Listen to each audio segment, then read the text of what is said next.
नमस्कार, मैं हूँ आरती और आप देख रहे हैं हिंदुस्तान मेल न्यूज, जिसमें अब होगी मुद्दों की बात सच के साथ। मंदिर की जमीनों के सरकारीकरण को हटाने और पुजारियों को जमीनों का हक मिलने के साथ इनकी नीलामी रोकी जाए, ऐसी तमाम मांगों को लेकर इंदौर के रविंद्र नाट्य गृह में पुजारियों का एक आयोजन हुआ। और इस आयोजन में भाजपा के वरिष्ठ नेता सुब्रमण्यम स्वामी मुख्य रूप से मौजूद रहे, जिन्होंने पुजारियों के हक की लड़ाई के लिए सुप्रीम कोर्ट तक जाने की बात कही है। मध्य प्रदेश में साल 2023 में विधानसभा चुनाव होना है। वहीं विभिन्न संगठनों और संस्थाओं के साथ ही प्रदेश के पुजारियों की लामबंदी सामने आई है।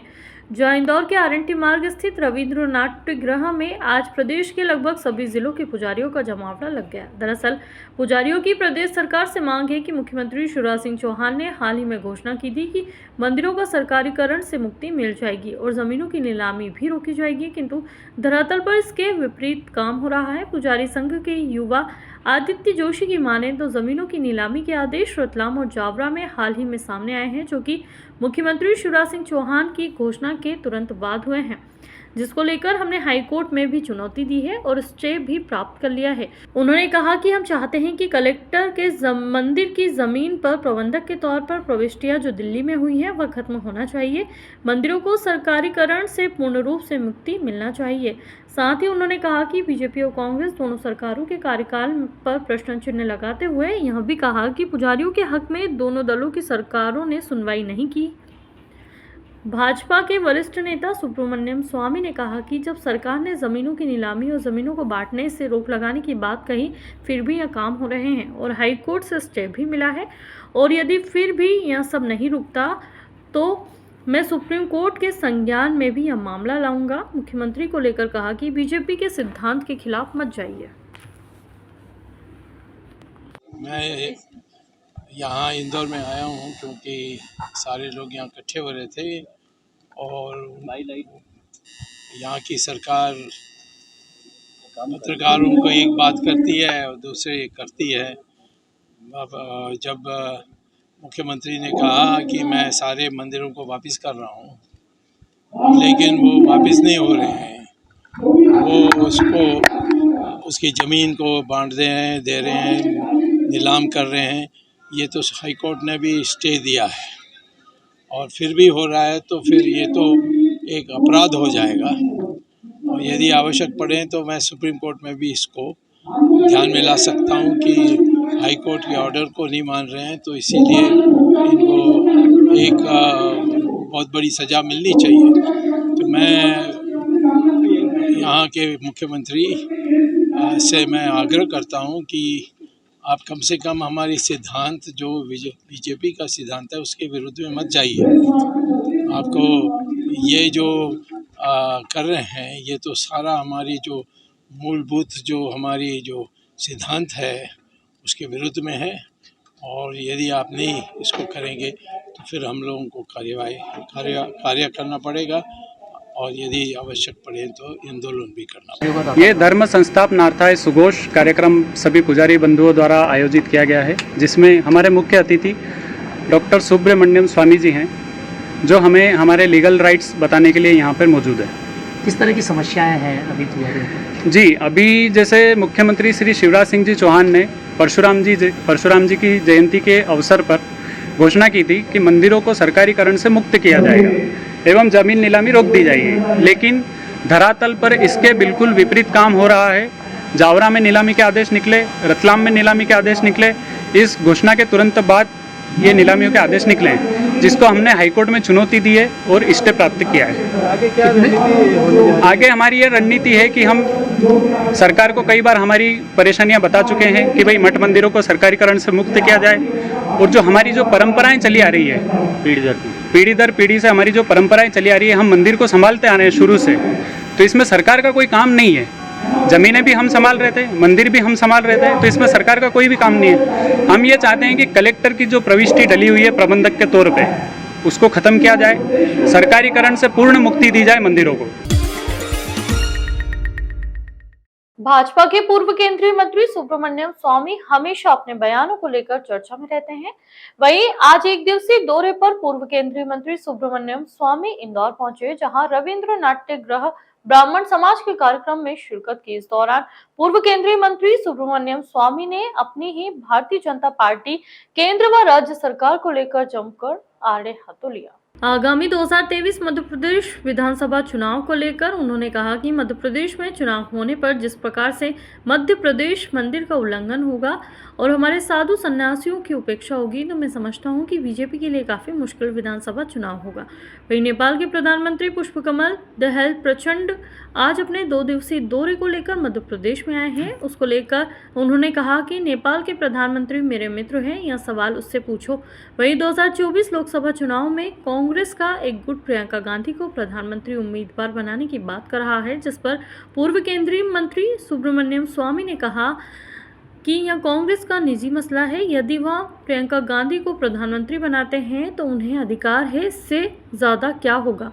मैं इसको इनकार कैसे कर सकता हूँ। यह तो उनका निजी मामला है, उनकी मर्जी है, लेकिन बाद चुनाव के उन्हें पता चलेगा और फिर कांग्रेस होश में आएगी। मध्य प्रदेश में चुनाव होगी। अब इस प्रकार से ही मंदिर का सारा उल्लंघन होगा और हमारे साधु सन्यासियों को उपेक्षा होगी, तो मैं समझता हूँ कि हाँ, बीजेपी के लिए तो बहुत मुश्किल होगा। सर, नेपाल के प्रधानमंत्री जी आज इंदौर दौरे पर हैं। हाँ, वो मेरा दोस्त है, वो जानता है, उससे पूछो कि क्या सोचते हैं।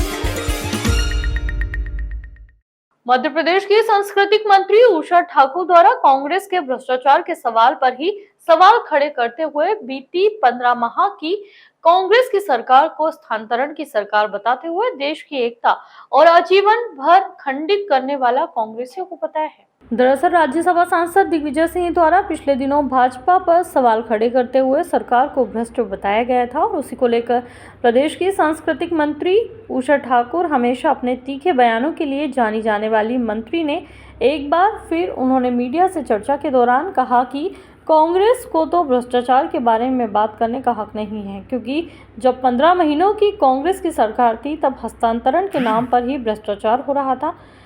अधिकारी से लेकर जनता त्राहिमाम कर रहे थे।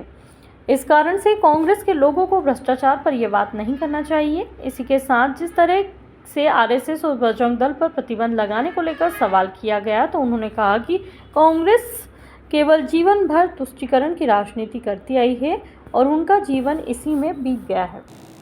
भ्रष्टाचार पे बात करने का कांग्रेस को तो हक ही नहीं है। जिन्होंने स्थानांतरण को ही उद्योग बना लिया हो, जिनके 15 महीने के राज्य में ही पूरा प्रदेश त्राही त्राही कर चुका हो, वो इस प्रकार की बात कैसे कर पा रहे हैं, ये भी बहुत आश्चर्य का विषय है। इसी के साथ उन्होंने बजरंग दल और आरएसएस को गुंडा कहकर संबोधित किया। उनका कहना है कि गुंडे लोग इसमें हैं। वो स्वयं का ही परिचय दे रहे हैं। जीवन भर तुष्टीकरण करके इस देश की एकता, अखंडता, सामाजिक समरसता को जिन्होंने भंग किया, उन्हें और क्या दिखाई देगा। पेंशनर एसोसिएशन और देवी अहिल्या विश्वविद्यालय के गैर शिक्षक कर्मचारी संघ द्वारा अपनी विभिन्न मांगों को लेकर हड़ताल लगातार जारी है, जहां आज 19 दिन से यह हड़ताल अनिश्चितकालीन हड़ताल बन गई है। देवी अहिल्या विश्वविद्यालय गैर शिक्षक कर्मचारी संघ और एसोसिएशन द्वारा अपने विभिन्न मांगों को लेकर हड़ताल लगातार जारी है, जहाँ संघ के अध्यक्ष चैन सिंह यादव ने बताया कि 15 दिनों तक यह हड़ताल क्रमिक रूप से जारी थी। वहीं आज 19 दिन के बाद भी यह हड़ताल अनिश्चितकालीन हड़ताल बन गई है। डीएपीवी के पेंशनरों को 7वें वेतनमान के हिसाब से पेंशन देने और कर्मचारियों को नियमितीकरण की मुख्य मांग के साथ 9 सूत्री मांगों को लेकर संघ की हड़ताल लगातार जारी है। वहीं हड़ताल करने वाले लोगों ने बताया कि यदि सरकार उनकी बात नहीं सुनती है तो वो भविष्य में और भी अलग अलग तरह से आंदोलन करेंगे। मध्य प्रदेश के समस्त विश्वविद्यालयों के अधिकारी, शिक्षक, कर्मचारी और पेंशनरों की जो अनिश्चित 9 सूत्री मांगों के लिए जो हमारा आंदोलन था 15 मई से प्रारंभ हुआ था, आज आंदोलन का 19वां दिन है और आज से हमारी सरकार ने हमारी जो वाजिब मांगों का अभी तक कोई निराकरण नहीं किया गया है। फलस्वरूप आज से हम अनिश्चितकालीन आंदोलन के कार्य बहिष्कार के आंदोलन के रूप में हैं। आज से प्रदेश के समस्त पेंशनरों के साथ ही जो कार्यरत अधिकारी, कर्मचारी और शिक्षक कार्य बहिष्कार आंदोलन कर रहे हैं। पूरे दिन का आंदोलन है। वो पूरे दिन हमारा जो आंदोलन अगर मांगे सरकार ने अगर समय रहते हमारी मांगों का निराकरण नहीं किया गया, हमारा आंदोलन अनिश्चितकालीन के लिए कार्य बहिष्कार के रूप में जारी रहेगा। प्रमुख रूप से क्या मांगते हैं? हमारी सबसे प्रमुख मांग है कि हमें हम कर्मचारियों को 7वें वेतनमान से हमारी पेंशन का भुगतान हो। जब हमारा 7वां वेतनमान हमें प्रदान किया जा रहा है, 7वें वेतनमान से हमारा पेंशन का जब अंशदान जा रहा है, 2017 की कैबिनेट की बैठक में इस पर निर्णय हो चुका कि विश्वविद्यालयों को उनके शासकीय कर्मचारियों के समान ही पेंशन का भुगतान किया जाएगा। तो हमें अतिशीघ्र 7वें वेतनमान से पेंशन का भुगतान किया जाए, प्रमुख मांग हमारी है। साथ ही हमारे जो समस्त स्थायी कर्मी साथी हैं उनको तत्काल नियमित करा जाए, ये हमारी मांग है। साथ ही हमारी और भी जो प्रमुख मांग है कि हमारे जो विश्वविद्यालय के जो कुल सचिव हैं उनका पदोन्नति विश्वविद्यालय सेवा के अधिकारियों से करी जाए, ये हमारी प्रमुख मांग है। बड़ी हास्यास्पद बात यह है कि हमारे शिक्षा मंत्री जी खुद बोल रहे हैं कि कर्मचारी और पेंशनर्स की जो मांगे हैं वो जायज़ है, उसके बाद भी जो अधिकारी है इसमें अड़ंगा लगाते जा रहे हैं। और जब विश्वविद्यालय से पैसा लेना है तो वित्त विभाग को भी इसमें अड़ंगा नहीं लगाना चाहिए। और हमारी जितनी भी मांगे हैं पेंशनर्स की, हमारे दैनिक वेतन कर्मचारियों की, वो सभी मांगों पर जब तक सकारात्मक आदेश जारी नहीं होंगे या हमारा धरना आंदोलन और अनिश्चितकालीन कार्य बहिष्कार नियमित कर्मचारियों के साथ सभी पेंशनर्स का जारी रहेगा। आपका नाम? जो है हड़ताल से कई छात्रों को जो है परेशानी भी हो रही है, उनको परीक्षा फॉर्म भरने में आरिफ इसको लेकर इसके लिए क्या है, शासन को पूरा समय दिया गया। आज एकदम हड़ताल पर कोई नहीं गया। शासन को भी सोचना चाहिए था कि छात्रों का भविष्य क्या होगा, साथ में छात्रों को उन पेंशनर्स के भविष्य और उनके बच्चों के भविष्य के बारे में भी सोचना चाहिए, जिनको आज सिर्फ 6,000 रुपये पेंशन मिल रही है। जो परिवार पेंशन पा रही है, ऐसी विधवाओं की तरफ भी शासन को ध्यान देना चाहिए।